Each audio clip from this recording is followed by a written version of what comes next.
हर खबर पर होगी आपकी पकड़। डाउनलोड कीजिए एबीपी लाइव ऐप। देखिए, कोरोना वायरस की मार से जूझ रहे चीन से एक और वायरस में अटैक की खबर है।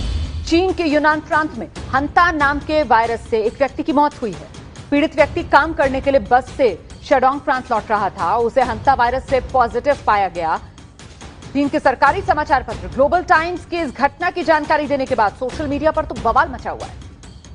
क्यों है एबीपी लाइव न्यूज लवर्स का फेवरेट? वर्क डेडलाइंस में भी stay updated always. So smart कि ये करे सिर्फ ब्लू टिक वाली न्यूज पिक। जस्ट लाइक घर जैसा कंफर्ट है बेस्ट, वैसे ही अपनी लैंग्वेज में न्यूज की फील है lit. Any time food delivery के टाइम पर मिलिए अपने फेवरेट एंकर से किसी भी टाइम। एबीपी लाइव ऐप के साथ रहो सबसे आगे। Download now.